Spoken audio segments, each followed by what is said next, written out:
Ajá. Y me dicen por favor cuando vean mi cuaderno. Ya, profe. Gracias. Muy bien, chicos. Después de este momento de la rama de la química aplicada a otras áreas del conocimiento, de la vida cotidiana, vamos a continuar con lo que habíamos quedado la clase pasada, que eran los ejercicios de solubilidad. Recuerden que estamos todavía en esta casa, perdón que insista con el símil, pero es que creo que es muy claro. Estamos en la casa del equilibrio químico, donde entramos simplemente en un cuarto, que era el cuarto de los equilibrios de solubilidad. ¿Ok? En los cuales vamos a continuar un poco hoy haciendo unos cuantos ejercicios. Recuerden que en los equilibrios de solubilidad lo que hemos estado trabajando y trabajaremos cuando llegue el examen o la actividad de fortalecimiento son aquellos que se dan cuando estoy intentando disolver una sal, un compuesto iónico. ¿Ok? Voy a dictarles un ejercicio para que lo intentemos hacer. Dice, ¿qué concentración en exceso de OH menos? ¿Qué concentración en exceso de OH menos debe estar presente en una disolución, debe estar presente en una disolución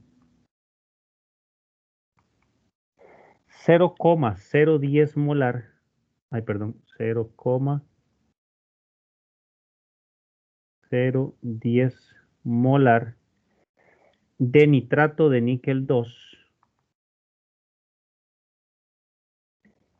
para precipitar hidróxido de níquel 2. ¿Ok? ¿Qué concentración en exceso? A veces ustedes, yo sé que se ponen un poco nerviosos cuando están leyendo un ejercicio y no captan, por ejemplo, la idea de la pregunta. Por ejemplo, en este caso, cuando dicen concentración en exceso, ¿ok? No nos preocupemos. En primer lugar, cuando estamos hablando de equilibrio de solubilidad, pues ya simplemente estamos viendo las sales de lo que se está formando.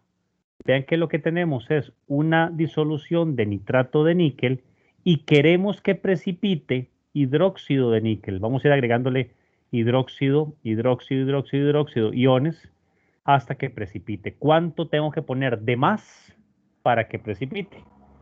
Por cierto, no lo he dicho, la KPS del hidróxido de níquel, la KPS del hidróxido de níquel es 1,6 por 10 a la menos 14. ¿Ok?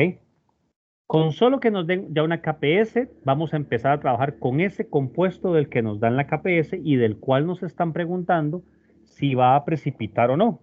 Entonces, no cabe duda que debemos iniciar nuestro ejercicio analizando esa sal. Entonces, el hidróxido de níquel 2, que es sólido, lo vamos a disolver. Entonces nos da níquel 2 más 2 OH menos. Todos de acuerdo con eso, correcto. Vamos a escribir la KPS, la expresión de la KPS. En este caso sería la concentración de níquel 2 más por la concentración de OH menos al cuadrado. Hasta ahí, nada nuevo. Todo lo que hemos estado haciendo. Además, recuerden que en los de hoy, en este ejercicio y en los que vimos el martes, cuando hacemos equilibrios de solubilidad en la parte de precipitación, como para determinar si precipita o no, nada más hacemos un cálculo de Q, recuerdan que lo hicimos la clase pasada, en los cálculos que preguntan algo de precipitación, no va a ser necesario normalmente hacer el cuadro de equilibrio, porque recuerden que el cuadro de equilibrio lo hacemos únicamente cuando queremos encontrar los valores en el equilibrio, es decir, la solubilidad de la sustancia que estemos estudiando. ¿Ok? Voy a meter los valores que tengo. Por ejemplo, voy a meter la KPS aquí, 1,6 por 10 a la menos 14. La concentración del níquel 2 la tengo. Sí la tengo. ¿Por qué? Porque si ustedes se dan cuenta, el ejercicio me dice que esa es la disolución que yo poseo. Yo tengo nitrato de níquel. Lo voy a poner por aquí pequeño. Este nitrato de níquel lo que está haciendo es dándome el níquel 2 más 2 nitratos. Si esto es 0.010 molar, pues entonces será 0.010 molar en níquel y 0.020 molar en nitrato, por la estequiometría de la reacción. Por lo tanto, esta es la concentración que yo voy a introducir en el níquel, que sería 0.010 por la de OH menos al cuadrado. Si me hacen el favor y me despejan esa de OH menos, chicos, y me dicen cuánto les da, se los agradecería. ¿Cuánto les da a la hora de que despejen esa concentración de OH menos?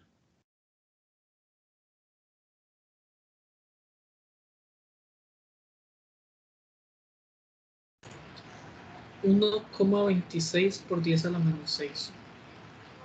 1,26 por 10 a la menos 6. ¿Alguien que me lo confirme? Sí, profe. Ok, 1,26 por 10 a la menos 6 molar. No olviden las unidades, ¿verdad? Esto quiere decir que si yo pongo 1,26 por 10 a la menos 6 molar, pues la sal se va a disolver porque va a ser igual a la KPS. Lo que me preguntan es la concentración en exceso. Entonces, mi respuesta ya está más clara. ¿Qué tengo que decir yo? Para que precipite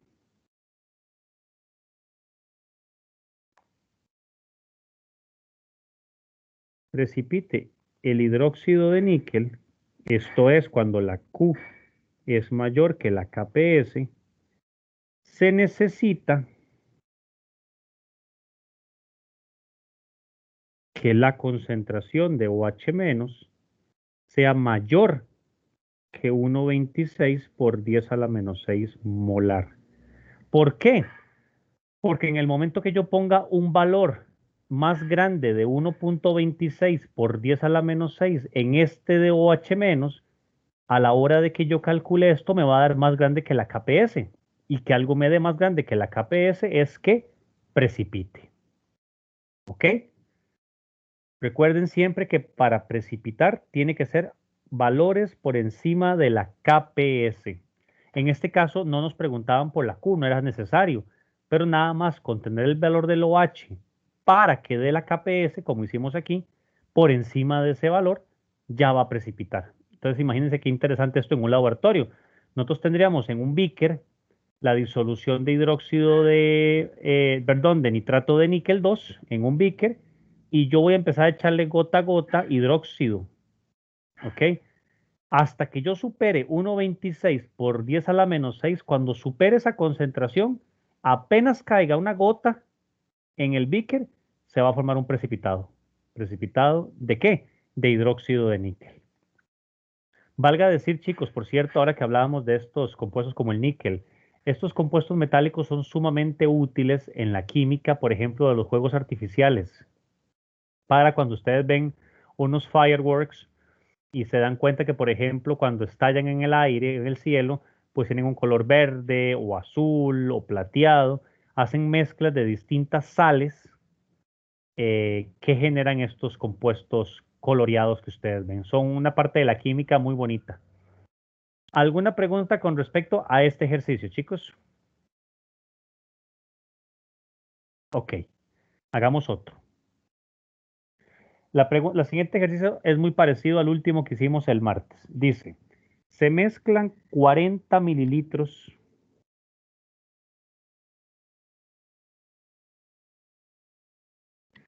de una disolución 1 por 10 a la menos 3 molar de ácido sulfúrico. 1 por 10 a la menos 3 molar de ácido sulfúrico con 160 mililitros de una disolución 5 por 10 a la menos 3 molar de cloruro de bario. ¿Ok? Ahí los mezclo. Yo tengo 2 beakers. Tengo uno nuevo donde voy mezclando estas 2 botellas. 40 mililitros de uno, del ácido sulfúrico, y 160 mililitros de la otra. Primer pregunta. Ah, bueno, me dicen que la KPS del sulfato de bario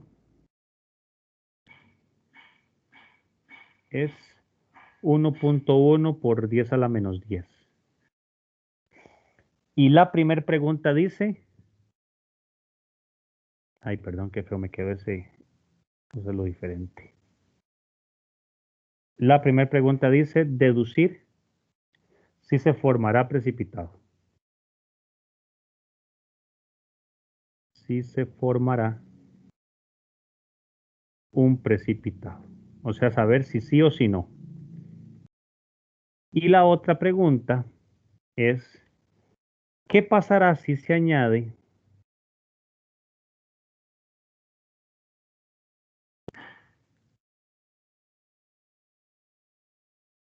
a la mezcla un poco de sulfato de sodio? ¿Ok? Vamos a ver, tenemos, repito nuevamente, 2 sustancias. 1 por 10 a la menos 3 molar de ácido sulfúrico y 5 por 10 a la menos 3 de cloruro de bario. Hasta ahí todo bien. Es decir, en el momento que yo mezcle esas 2 botellitas en una nueva, la reacción que se va a dar es ácido sulfúrico más cloruro de bario, da lo que se llama una reacción de doble desplazamiento. Las comentamos el martes, extremos y medios. Sería ácido clorhídrico más sulfato de bario. En este curso no lo vamos a ver, chicos, pero si ustedes van al libro de texto, a las secciones que yo les indico en el blog de notas, hay unas partes donde les comentan, y algunos profesores lo suelen hacer, lo que se llaman reglas de solubilidad. Por ejemplo, en estas dos, ¿a cuál estudio? ¿Al HCl o al sulfato de bario? La clase pasada yo les decía que siempre en el ejercicio les ponen la KPS del que ustedes tienen que estudiar.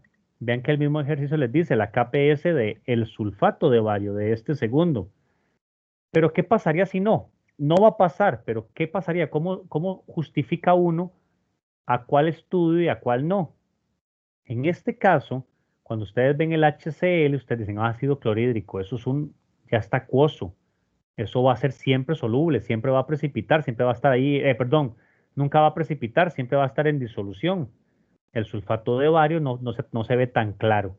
Hay algunas reglas que, por ejemplo, dicen las sales de cloro, de cloruros de tal grupo, son siempre solubles en agua. Y así vienen algunas. Pero en este caso, les digo, por si quieren estudiarlas y repasarlas, ahí las pueden mirar. Son tablas de solubilidad o algunas reglas, perdón, reglas de solubilidad muy genéricas. En este caso, como nos dan la KPS del que nos interesa, vamos a trabajar con este, o sea, la KPS del sulfato de bario. Entonces, vamos a agarrar ese compuesto a ver si precipita. En este caso, es sólido. Lo hago a la doble flecha, bario 2 más, acuoso, más sulfato 2 menos, acuoso. ¿Ok? Hago la expresión de la KPS. La KPS es igual a la concentración de bario 2 más por la concentración de sulfato 2 menos. Sin más. Recuerden que es la ventaja de los equilibrios de solubilidad, que el denominador siempre es 1. ¿Ok? Entonces empezamos. Queremos ver si precipita. Entonces yo no necesito la KPS. Voy a hacer aquí y vean bien lo que voy a hacer, chicos. Voy a borrar esta que puse KPS y voy a poner Q, porque es lo que verdaderamente voy a calcular. Esto lo hicimos la clase pasada. Entonces, ¿cómo saco yo la concentración de bario? Que debo meter ahí en el valor de Q, en la expresión de Q. Para la de bario 2 más, busco ¿Cuál de las dos que están marcadas arriba, la amarilla o la azul, me da el bario? Es la segunda, cloruro de bario. ¿Qué concentración? 5 por 10 a la menos 3 molar. Y luego multiplico por lo que habíamos dicho que se llamaba un factor de dilución, en el cual hacíamos aquella barbaridad de sumar volúmenes. Pero recuerden que hacemos la suma de volúmenes porque siempre lo que nos preguntan es una respuesta de sí y no. ¿Precipita? Sí. ¿Precipita? No. Si nos precipitaran una cantidad ya más precisa o nos piden un valor ya numérico exacto, pues no podría ser esto de la suma de volúmenes, como lo vimos en el examen pasado. En este caso sería, ¿cuánto tengo de la sustancia, de la disolución que me da el bario? 160 mililitros. ¿Cuánto tengo en total cuando sume las dos? Aproximadamente 160 más 40, 200 mililitros. ¿Cuánto da eso, chicos? 4 por 10 a la menos 3. ¿Alguien que me lo confirme? Sí, profe. Ok, 4 Sí, profe. por 10 a la menos 3. Muy bien. Y la del sulfato, que es pues la misma historia.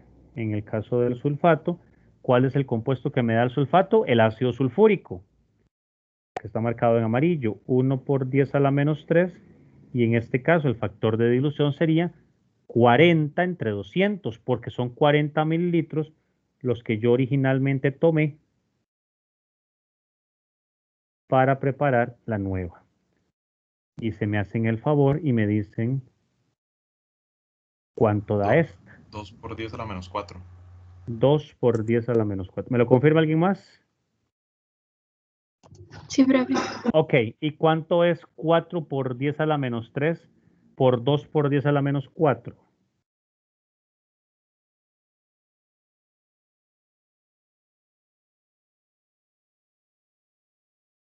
¿8 por 10 a la menos 7? 8 por 10 a la menos 7. Ok. En ese momento yo comparo con la KPS. Me la da el ejercicio. ¿Es mayor, menor o igual? Sin lugar a dudas es mucho más grande que la KPS. Por lo tanto, mi respuesta es sí. Se formará, cuando mezcle esas dos, sí se formará un precipitado de sulfato de bario. Porque me da la Q mayor que la KPS. O sea, si yo mezclara esas dos, ustedes verían un precipitado en el beaker. Estos son experimentos bonitos que se podrían hacer en un laboratorio para que ustedes complementen visualmente y con técnicas en el laboratorio lo que estamos comentando. Entonces, primera pregunta contestada. Deducir si se formará un precipitado. La segunda, ¿qué pasará si se añade a la mezcla un poco de sulfato de sodio? Analicemos el compuesto, chicos, el compuesto que estamos estudiando, ahí está el equilibrio de solubilidad. Imagínense que tenemos eso, pero yo le estoy agregando sulfato de sodio. Significa que estamos agregando un ion en común. ¿Cuál es el ion en común entre el sulfato de bario y el sulfato de sodio? El ion sulfato. Claramente. Quiere decir que en el momento que ustedes en ese beaker donde mezclaron las dos disoluciones, la azul y la amarilla, los mezclan en uno nuevo y ya de por sí le agregan un poquito de sulfato de sodio, le agregan ahí sólido, bueno, no, disuelto, vamos a agregarle, como lo pongo aquí, vamos a agregarle, voy a ponerle un rojo, ion común. Se da un efecto de ion común. Y entonces adivinen, piensen en Le Chatelier, lo hicimos el quiz el martes. Si yo le agrego más sulfato a ese equilibrio, ¿hacia dónde se desplazará? Hacia los reactivos. Hacia los reactivos. Exactamente. Y por lo tanto, ¿qué hay en los reactivos? El sulfato de bario sólido. Por lo tanto, se va a formar más precipitado. Ya de por sí, descubrimos en la primera parte del ejercicio que se iba a formar. Pero si le agregamos el sulfato de sodio, ¿qué va a pasar? Al agregar más sulfato de sodio, Al agregar, perdón, voy a ponerlo aquí. Al agregar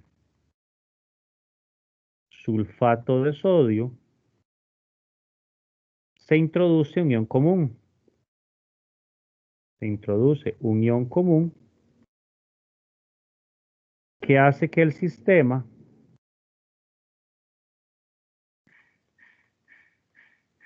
se desplace a los reactivos. A los reactivos. Ergo, obviamente, si se va para los reactivos, ergo precipitará más sulfato de bario. ¿Me captan la idea, chicos? ¿Alguien, por favor, alguna duda con respecto a este ejercicio?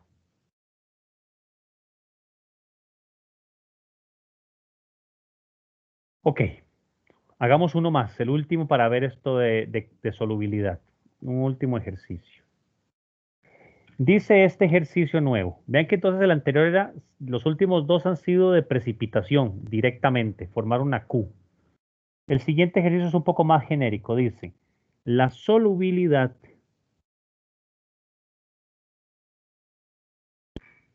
del bromuro de plata, y me dan la masa molar, por cierto, para que la tengamos ahí, masa molar 188 gramos mol. La solubilidad del bromuro de plata a 25 grados Celsius es 1.4 por 10 a la menos 4 gramos sobre litro.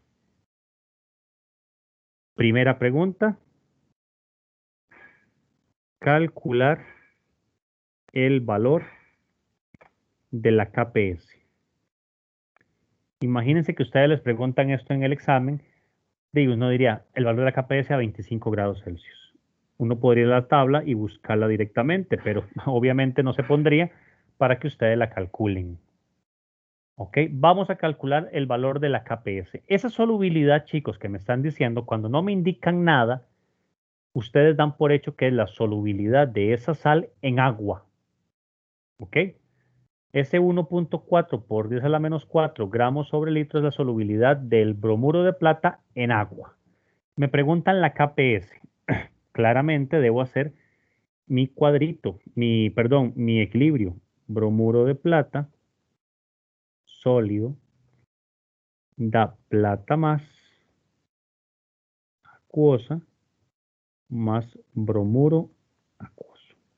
¿Ok? Hasta ahí todo bien. Vean qué interesante, algo que hemos comentado en la clase del martes. ¿Se acuerda que yo les decía que algunos profesores cuando hacen el cuadro Rice en los KPS ponen S en lugar de X? Porque era la solubilidad. Es decir, cuando ustedes les dan la solubilidad de algún compuesto, significa que ese es el valor de X en el equilibrio. Por eso no voy a hacer aquí, digamos, en este momento el cuadro, porque que me digan que es 1.4 por 10 a la menos 4, es como que me estén diciendo ya la X del equilibrio. Entonces, vean qué fácil, porque ¿qué voy a hacer? La KPS, la expresión, es concentración de plata más, obviamente en el equilibrio, por concentración de bromuro, obviamente en el equilibrio, porque es una KPS, una constante de equilibrio. Se sobreentiende que debo meter valores en el equilibrio. Entonces, lo que me hace falta es ya meter ese valor en la expresión, porque si ya estoy diciendo que si me dan una solubilidad es el valor en el equilibrio, pues ya meto el 1.4 con un cuidado. No puedo meterlo así porque si ustedes recuerdan las semanas pasadas que definimos las características de la familia que vive en la casa del equilibrio, una es que cualquier constante con concentraciones se ponen como molaridades. ¿Recuerdan? Debo convertir el 1.4 por 10 a la menos 4 gramos sobre litro a mol sobre litro. Y para eso uso la masa molar que me da el ejercicio. Lo pongo en el denominador, 188 gramos, es un mol. Y si hacemos esta división, 1.4 exponente a la menos 4 entre 188 Corríjanme si estoy equivocado, me está dando 745 por 10 a la menos 7.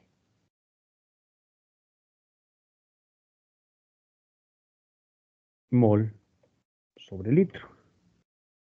¿Verdad? Se cancelan aquí gramos con gramos. ¿Me confirman si el número les da, chicos?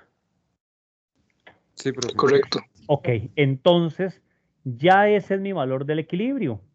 Es como si yo tuviera, chicos, lo voy a borrar, lo voy a hacer rápidamente para que lo vean. Es como si yo hiciera el cuadro. Lo hago así. Ya. Sección, inicio, cambio, equilibrio. Aquí no se pone nada. 0, 0, X, X, X, X. ¿Qué es lo que me está diciendo ese 745? Es cada una de estas X en el equilibrio. ¿Ok? Entonces, claramente, lo que tengo que hacer es meter ya ese valor en cada una de esas concentraciones. O sea, 745 por 10 a la menos 7 por 745 por 10 a la menos 7.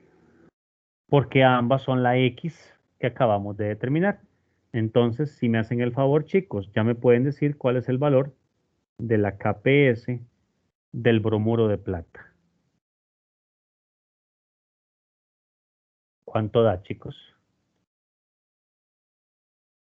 5,55 por 10 a la menos 13. ¿Alguien que me lo confirme?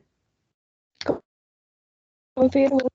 Muy bien. Entonces vean que lo que acabo de hacer es introducir este valor que es la solubilidad. Simplemente la convertí en gramos por litro a mol por litro a cada una de los valores de las concentraciones en el equilibrio. Ya la KPS está calculada. Segunda pregunta, porque era la parte A, era calcular la KPS. ¿Qué dice la pregunta B? La pregunta B dice, calcule la solubilidad. Calcular la solubilidad del AgBr, del bromuro de plata, en presencia de una solución, solución de bromuro de potasio 1.5 molar. Ok, vean qué fácil, porque esta ya ahora sí es nuevamente como las que vimos la clase pasada, donde estudiamos el efecto del ion común. Vuelvo a hacer mi cuadro, mi expresión, recuerden, la reacción, doble flecha, estados de agregación, ecuación balanceada. Perfecto. Expresión de la constante. KPS es igual, concentración de plata más, por la de bromuro menos. Listo. Cuadro de equilibrio. Vamos a hacer nuestro cuadro.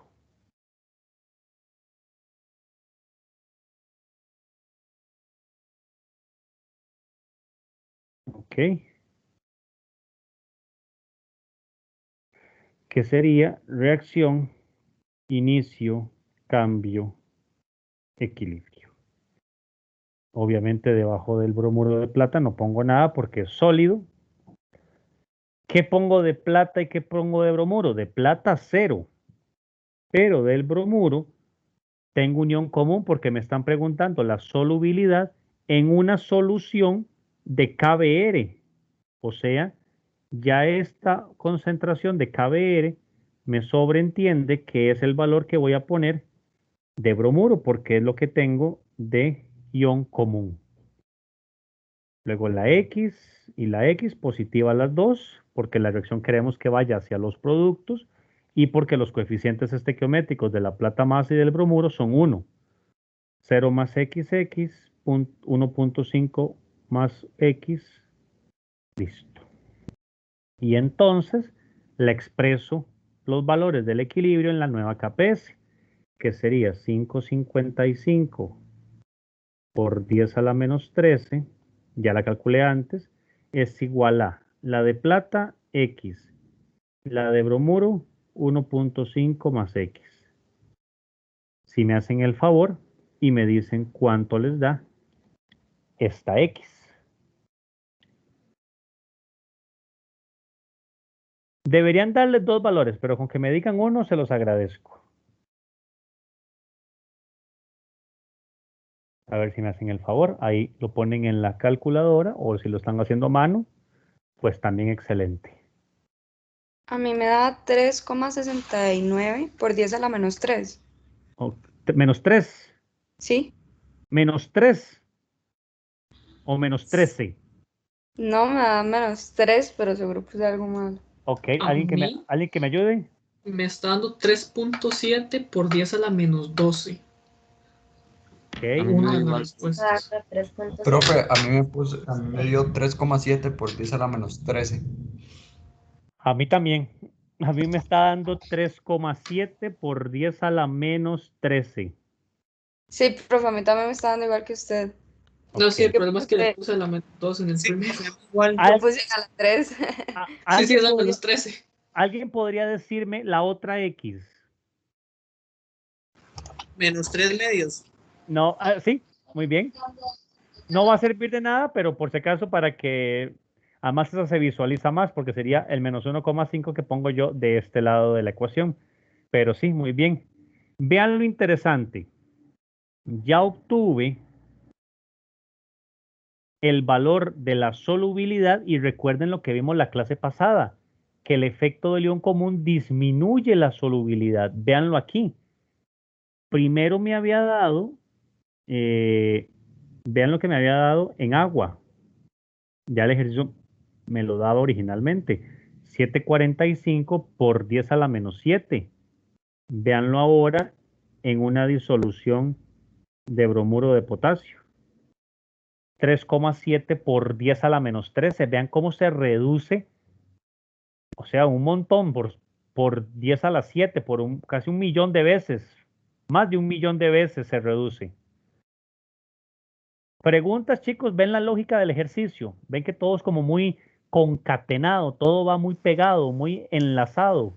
Profe, Sí, ¿verdad que, digamos, creo que yo le había preguntado, pero para estar seguro, la X, que es sí, la solubilidad, es el cambio también, digamos, lo sí, que... sí, sí, Ok, ok. Sí, sí. exactamente. Porque después sí digamos, por así decirlo, esa solubilidad que nos dan son esas X que están en el cambio. ¿Alguna pregunta, chicos, adicional a esto? ¿No? Ok. Esto es, por así decir, ese cuarto de esa casa del equilibrio que hemos estado viendo, de todo ese tema, de todo el gran tema que hemos dicho desde un inicio, que es el equilibrio químico. Vimos las generalidades de la familia, vimos cualquier detalle de la KC, la KP, poquito lo que evaluamos en el quiz el martes. Vamos a dar un nuevo miembro de esta familia. Vimos equilibrios de solubilidad. Vamos a introducir los nuevos equilibrios. Se llaman equilibrios ácido-base.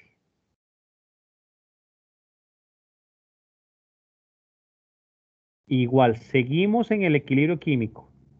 Ya no van a ser equilibrios de solubilidad, sino equilibrios que se llaman ácido-base. Y antes de continuar, quisiera preguntarles a ustedes, chicos, de toda su experiencia de vida, que tendrán ustedes 19 años, 18, 17 o más, no sé, o menos, ¿qué ácidos han escuchado o conocen de su vida cotidiana, ya sea cotidiana también hasta en la academia, en el tecnológico, en sus colegios, en sus casas, cualquier ácido que tenga alguna relación con la vida o con la ciencia? El ácido ácido acético Muy bien, ¿que está dónde? en el vinagre. Muy bien, el ácido acético, que es este, ácido acético del vinagre. Muy bien. ¿Cuál otro? El clorhídrico, no. Muy bien. ¿Dónde lo viste? ¿Lo has visto o no? En el laboratorio Muy bien, de el mi ácido práctica. clorhídrico, que es un ácido fuerte, por cierto, este ácido es bastante corrosivo, sobre todo si es un ácido concentrado, son bastante, libera unos humos ahí que pueden, una buena respirada de ácido clorhídrico concentrado, pues les hace un huequito. ¿Qué más? Otro ácido que Antes, conozcan. profe, antes de pifiar el nombre, el que provoque que uno se le den los calambres después de que termina de hacer ejercicio o durante. Vamos a ver, ese no es el ácido úrico. No No me es acuerdo. como el ácido láctico. Láctico. Por ahí anda. Gracias. El ácido láctico que les voy a indicar. La estructura del ácido láctico es una que les voy a poner a ver si me acuerdo. Es así. Yup.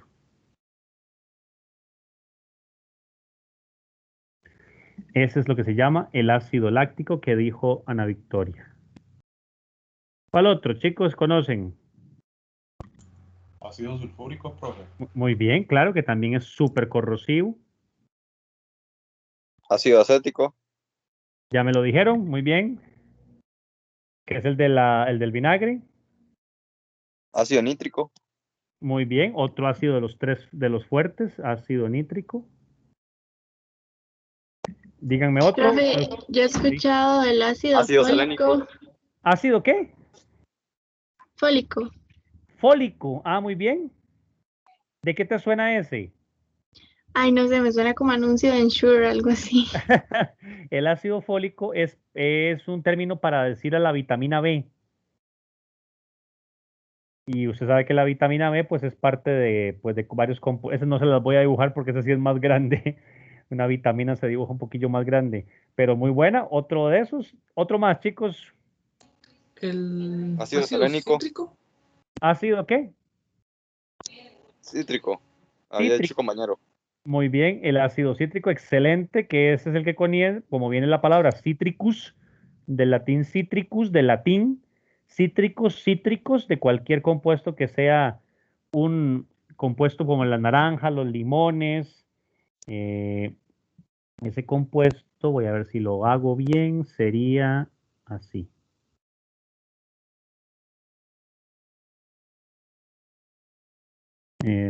Pa.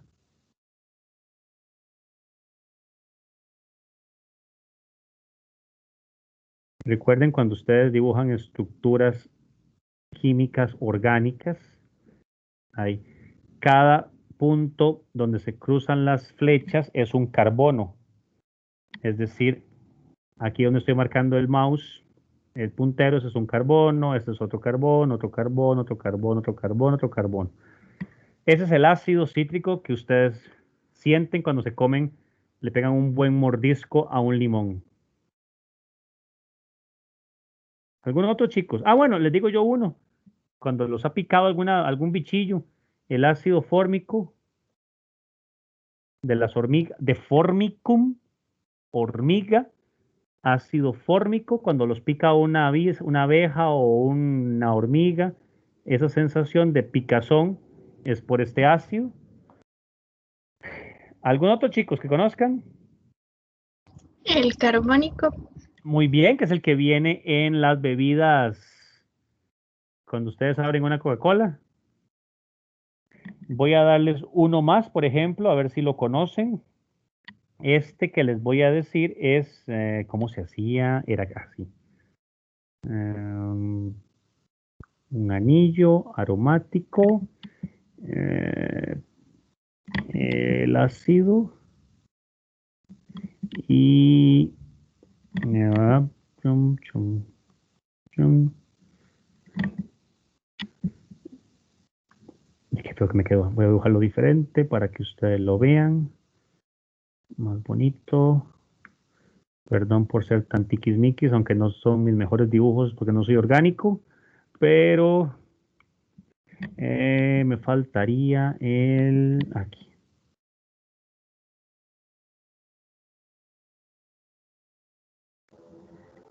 Ok. Ese, chicos, es el ácido acetil salicílico que ustedes conocen normalmente como aspirina. Ok, ahora la pregunta es, ¿por qué rayos estos son ácidos?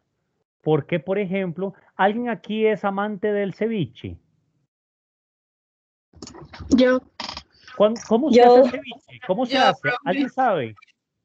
sí, con Todos. limón. Se le echa también como ginger ale, Muy bien. Pero ¿cuál es el ah, componente principal? pescado, Muy bien. Bueno, los que son vegetarianos tienen que comerlo hacen plátano. o de mango, sí. Con plátano. Ok, ahora, ¿dónde está el proceso de cocción? Porque muchas personas, sobre todo los europeos, cuando vienen a América Latina y uno los invita a comer esta comida tan típica de aquí y de Perú, siempre quedan muchos con la intriga. ¿Dónde está el proceso de cocción? O algunos que tal vez no, pues no se han puesto a pensarlo más. Porque un pescado se cocina a la plancha o se hace un Con el limón. frito. Efectivamente, bueno, el limón no. Cuidado con la forma de expresarlo. El limón se lo pone ahí, el limón no cocina nada. El limón es una pelota ahí, como una bolita. El El, á- Cítrico. el ácido cítrico del limón. Y particularmente, ¿qué de ese compuesto? De todos estos ácidos que me han enseñado, voy a marcar ahora qué es lo que los hace ser un ácido. Por ejemplo, estos dos, en el ácido láctico, en el ácido carbónico, en el ácido cítrico y en la aspirina. Esos hidrógenos son los que me dan la fuerza. O sea, un ácido puede ser tan fuerte como el ácido clorhídrico que eche una gota y puede lastimarme un hueso, o el ácido cítrico que tiene una fuerza suficiente para cocinarme un pedazo de carne. Esos hidrógenos tienen ese poder, esa capacidad del ácido, ¿ok? Eso es lo que vamos a ver. Y así como hay ácidos, su contrapartida son las bases. Una que es muy común en las casas es el hidróxido de potasio, que es lo que conocen como potasa, ¿ok? Que son las bases. Pero para entrar en estos detalles, chicos, tenemos que poner definiciones. ¿Quién llegó a definir esto? Vamos a ver tres, hoy vamos a ver nada más dos introductoriamente. La primera definición de ácidos y bases la da Arrhenius. ¿Alguien que por favor me recuerde en qué más vimos Arrhenius? En la ecuación de Arrhenius, profe. ¿Qué significa la ecuación de Arrhenius? Era la que afecta la velocidad de las reacciones. Exactamente. Recuerden que era con la temperatura y la velocidad de la reacción que entró en el examen pasado. Por favor, espero que aquí no hayan de estos chicos, y perdón que quede grabado aquí, que se aprendan la materia únicamente para el examen y luego lo borren. Ojalá, y esa es mi función principal como docente, que ustedes tengan por lo menos los conceptos. Que luego no saben resolverla en el futuro, no importa, pero que recuerden que existe una reacción y una teoría que, por ejemplo, explica la influencia de la temperatura en una constante, o bien ahora definiciones de ácidos y bases.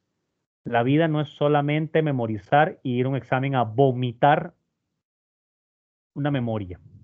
Es que ojalá ustedes, como universitarios que eligieron estar en estas carreras, lo tomen en serio. Cada vez conforme pase el tiempo se van a acordar de mí y algunos me van a buscar para hacer tesis, ojalá. Teoría de Arrhenius. ¿Qué dijo Arrhenius? Esto fue desde hace más de 100 años, chicos. Acuérdense que yo les comentaba que Arrhenius fue uno de los principales líderes de la Academia Sueca de las Ciencias y por tanto se dice que era de los que nombraba prácticamente a dedo a quienes iban a hacer los premios Nobel. Cuando Arrhenius hace su definición, ¿cómo explica él lo que es un ácido y una base? Él dice que un ácido es una sustancia que libera iones H3 o más. Y la base es una sustancia que al disolverse en agua, sustancia que libera OH menos. Los de arriba se les conoce como iones oxonio por cualquier cosa, chicos. Iones oxonio. Los de abajo ustedes saben que se llaman iones hidroxilo. Por cierto, tengan cuidado. A veces, por comodidad en química, a estos oxonio, H3 o más, también les ponemos H más. Es la misma historia, es lo mismo, parece que no, pero luego vamos a ver el por qué. Pero si ven H más o H3 o más, es la misma historia. También en los químicos le decimos al H más protones. Liberan protones, ¿ok? Por si acaso. Les pongo un ejemplo. El ácido clorhídrico. Si yo tengo el ácido clorhídrico y lo reacciono con agua, me da H más Cl menos. ¿Todos de acuerdo? El hidróxido de sodio da sodio más OH menos. Si se dan cuenta, en este momento que yo hago la reacción así, este H más hace que el ácido clorhídrico sea un ácido de Arrhenius. Y si ven el NaOH, libera OH menos. Por lo tanto, el NaOH es una base de Arrhenius. ¿Ok? Todo lo que ustedes vean que libere H más o H3 o más es un ácido de Arrhenius. Si libera OH menos, una base de Arrhenius. Ahora, lo que pasa que cuando Arrhenius da esta teoría, se queda corto porque es muy nueva. Pasa el tiempo, poquito, tampoco mucho, y viene lo que se llama la teoría de Brønsted-Lowry. Dos suecos también. Brønsted. No, perdón, daneses. Brønsted es danés. Esa O horrible así es danés. ¿Qué dice este hombre con respecto a ácido y a base? ¿Cómo las definen ellos? Ellos dicen que un ácido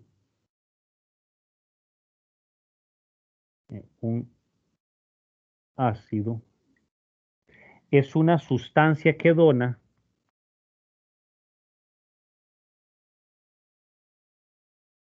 H más, protones, y la base es la sustancia que acepta o que recibe. Perdón que quede aquí grabado, pero voy a decir esto es como un activo y un pasivo. Perdonen, pero es alguien que da y alguien que recibe. Tiene que verse así. Ahora, ¿a qué me estoy refiriendo? Por ejemplo, vean el HCl. Si yo pongo HCl y lo hago reaccionar con agua, o sea, lo disuelvo en agua, lo escribo así. Vean esta reacción. Estas reacciones, chicos, de ahora en adelante siempre intenten verlas como el antes y el después. El antes es lo que está a la izquierda de la flecha. El después es después de la flecha, al lado derecho. Esto me da H3 o más Cl menos. Vean lo que pasó. Traten de analizar el antes y el después. ¿Qué fue lo que sucedió? Que el hidrógeno del HCl, el HCl se lo donó al agua. Y entonces, cuando se lo da al agua, el agua se convierte en H3 o más. Vean que adquiere una carga positiva porque agarró un hidrógeno. ¿Y qué pasa con el cloro cuando pierde el hidrógeno? Queda como cloruro, con carga negativa porque quedó con más cosas de lo que él quisiera. Él quisiera estar enlazado. Entonces, si ustedes ven esta regla, yo digo, mira, el HCl está donando. Es un ácido de Brønsted. Y el agua, en este caso, sería una base de Brønsted. ¿Ok? Otro ejemplo. Si yo tuviera el ácido clorhídrico igual, pero lo voy a disolver en amoníaco. En el momento que reaccionan, nuevamente va a pasar lo siguiente. Se va a formar NH4 más Cl menos. ¿Por qué? Vean el antes y el después. Ya les puse yo lo que hay antes y lo que hay después. ¿Qué sucede? Que el hidrógeno del HCl se lo dona al amoníaco. Y cuando le da ese hidrógeno al amoníaco se convierte en ion amonio. Y el HCl cuando dona queda como cloruro. Entonces, con esta definición, el HCl sigue siendo un ácido de Brønsted y el amoníaco una base de Brønsted. Ahora, vean qué interesante. Profe, pero usted me puso arriba que el HCl es un ácido de Arrhenius también. Entonces yo puedo decir que, por ejemplo, un ácido como el HCl es un ácido de Arrhenius porque libera el H+. El HCl es un ácido de Brønsted-Lowry porque dona el hidrógeno. Puede cumplir las dos facetas. ¿Ok? Y estas son los dos tipos, hasta el momento, nos falta uno más, que vamos a ver el día de hoy. Las dos principales definiciones de ácido y de base. Entonces, la fuerza de un ácido, ¿por qué el ácido láctico nos genera esos dolores? ¿Por qué el ácido cítrico me cocina un pescado? ¿Por qué el ácido clorhídrico mezclado con el ácido nítrico me puede disolver una moneda?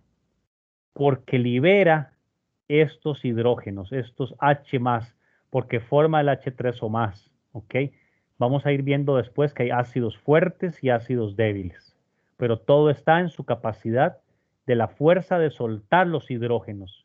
Si sueltan esos hidrógenos, esos H3 o más, esos protones, es un ácido muy fuerte o menos fuerte. ¿Alguna pregunta, chicos? Ok, en tal caso, dejo de presentar, detengo la grabación